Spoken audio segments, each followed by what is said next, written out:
أشهد أن لا إله إلا الله।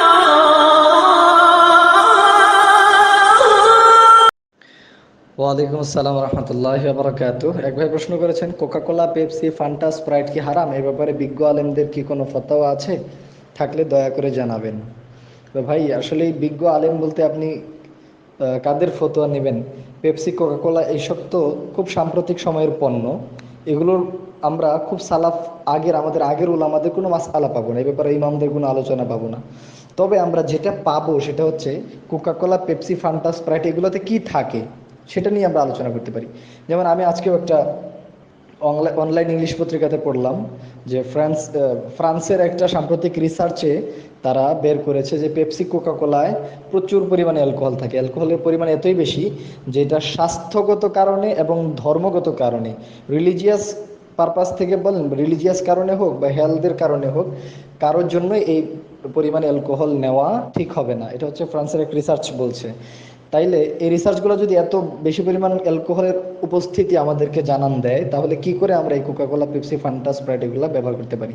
2 number কথা, যে এই পেপসি, কোকাকোলা সহ বেশিরভাগ কোল্ড ড্রিঙ্কসের যেই এগুলো আছে, এগুলোর মালিক পক্ষ বেশিরভাগই হচ্ছে ইহুদি রাষ্ট্রগুলো। তো ওদের এই ফান্ডটা অনেক সময় ব্যবহার হয় মুসলিমদের বিরুদ্ধে। তো এটাও একটা ব্যাপার আছে। আপনি চাইলে মুসলিমদের বিরুদ্ধে অন্যদেরকে করতে পারেন, কিন্তু এটা কখনোই আপনার ইমানের পক্ষে ভালো হবে না। আপনার ইমান, যদি আপনি জেনে শুনে করেন তাহলে ইমান চলেও যেতে পারে, আর যদি সন্দেহ থাকে তাহলে না করাই ভালো। তো এই জন্য এসব পণ্য থেকে দূরে থাকা খুবই ভালো হবে। এসব ব্যাপারে ওলামাদের ব্যাপারে যদি বলেন, তো ওলামারা এই ব্যাপারে খুব ভালো ধারণা রাখে না, সব ওলামারা। কারণ এগুলো ধারে কাছেই তারা যায় না, এগুলোর ব্যাপারে রিসার্চ তারা পড়াশোনা করে না। সাম্প্রতিক ওলামারা যারা করে তারা বলে দেয় যে না, এগুলোর মধ্যে অ্যালকোহল আছে, এগুলো সেবন করা যাবে না। আর পেপসি, কোকাকোলা যারা এই পণ্যগুলো বাজারে ছাড়ছে, সারা পৃথিবীব্যাপী প্রায় 200টিরও বেশি দেশে এগুলো চলছে।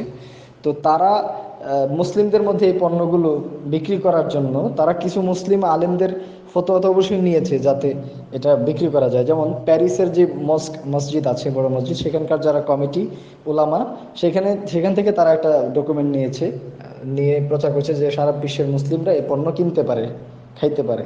তো এগুলো তাদের নিজেদের প্রচারের জন্য তারা করে থাকে, কিন্তু মূলত আমার মনে হয় না যে কোনো হক্কানি আলিম এই ব্যাপারে ফতোয়া দিবেন যে এগুলো খাওয়া ভালো। নিঃসন্দেহে স্বাস্থ্যের পক্ষে খারাপ, আপনার ইমানের পক্ষে খারাপ, আপনার জন্য হারাম খাওয়া হতে পারে।